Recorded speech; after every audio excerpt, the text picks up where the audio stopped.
I've spent the last 15 years working as a chef in Europe, developing my practice at restaurants like Noma in Copenhagen and Bastible back here at home in Dublin.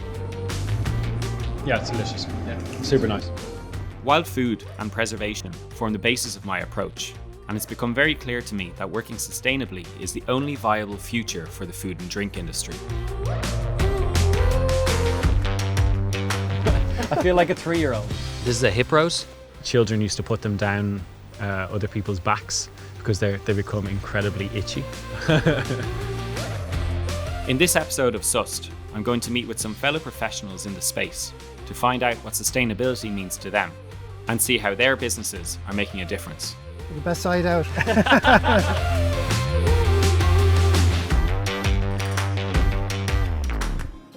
I'm heading to a warehouse in North Dublin to meet Fergus Halpin.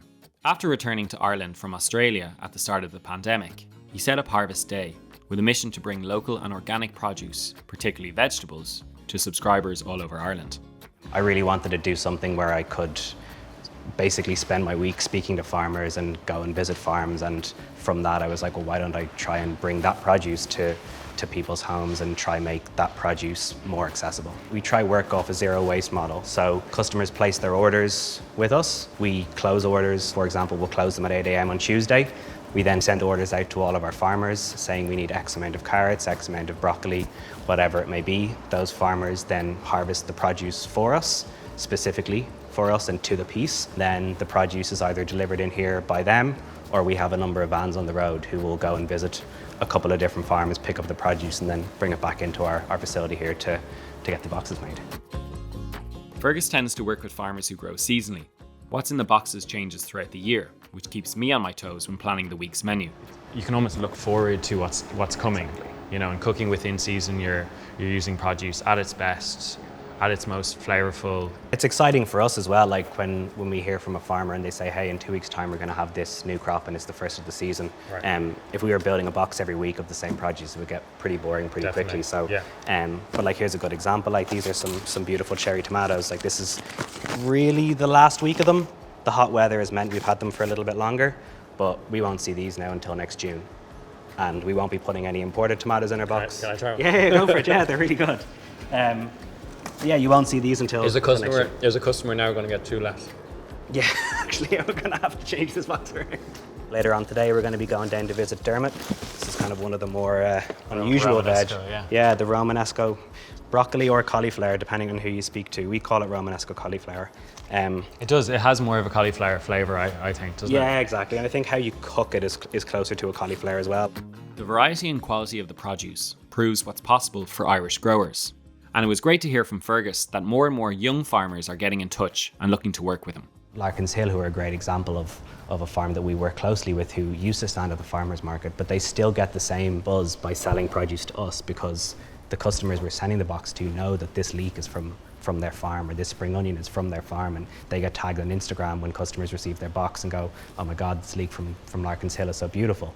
So it's just another way for people to sell their produce but still have that connection with the end consumer. So you guys essentially see yourselves as the link, you know, bridging that, you know, and making it accessible and making it possible for people to avail of this unbelievable produce. Well, that's it, yeah, exactly. Make it accessible and make it possible, but also prove that it works and prove that like you can grow produce on an acre and there's a market for it and you can, as a farmer, have a living, and also prove that you don't need to put chemicals and pesticides on food to make that farm profitable. It's something that's very important for us as a business, is to work with farms who are taking care of the land and farms that are trying as much as possible not to heavily till their land and are growing multiple crops on their farm and are promoting biodiversity through hedgerows or will have bees on their farm as well. But it all works together, right? It's like if you have healthy land, it's one big ecosystem. Yeah, if you have healthy land and a healthy farm and you have bees on your land, then your cucumber plants and your tomato plants are going to pollinate better, and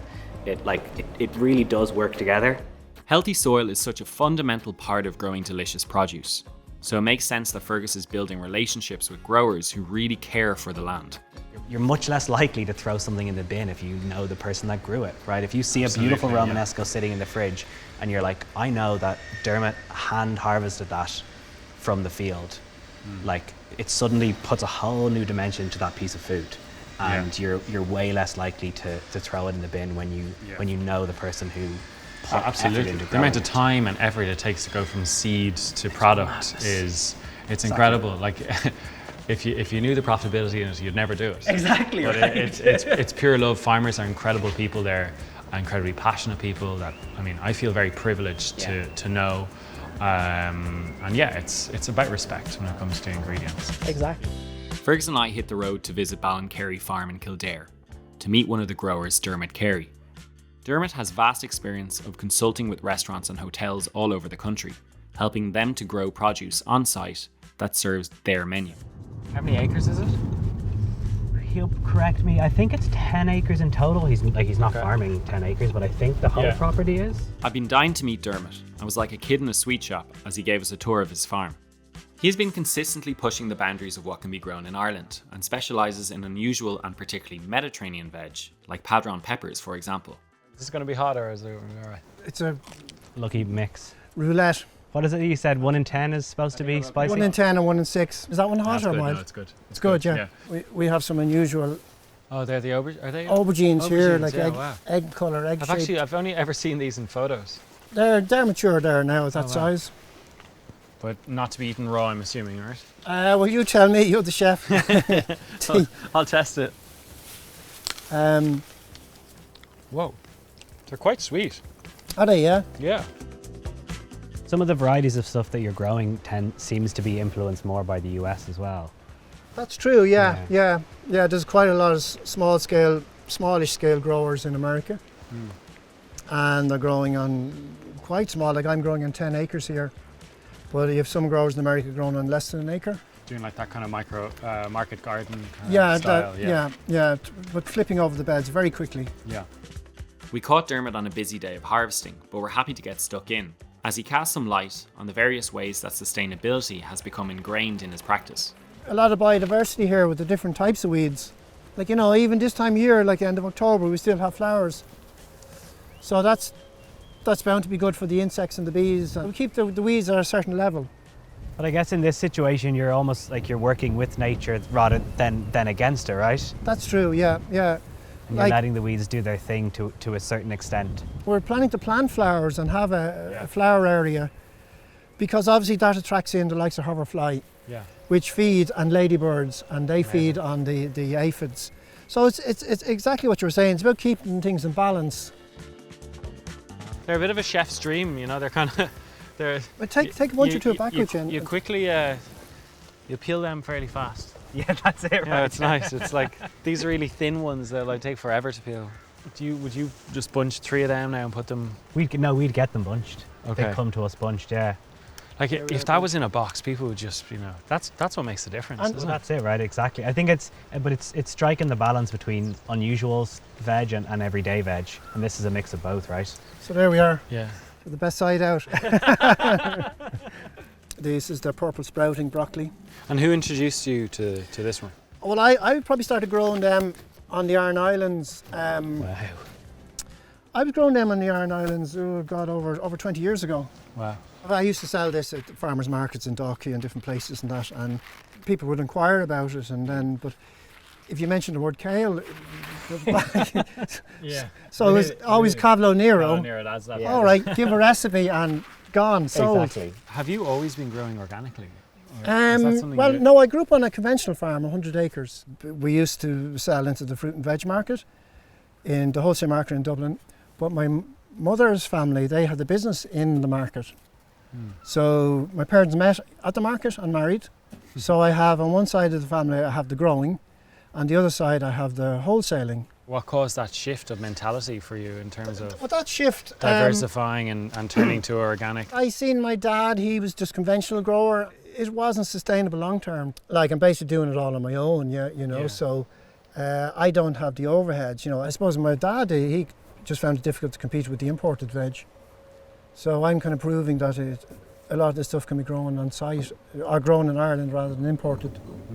Do you believe there's a future in this form of farming? Do you think this knowledge that you have can be passed on to the next generation, or how do you see it developing? I plan to have it like run like a model farm, run courses here, and have different kind of growing systems. So you can show different like bed systems, drills, beds, and different kinds of equipment. Yeah.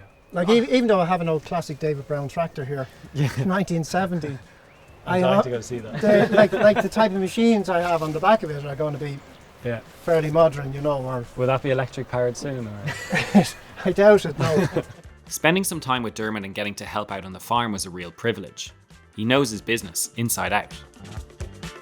And whether it's through using biodegradable plastic to protect his crops, or choosing to farm organically to keep the soil healthy, he sees sustainable farming as the only option for growing healthy and delicious vegetables. He's a genuinely inspirational figure, and I'm not just saying that because he gave me something to take home.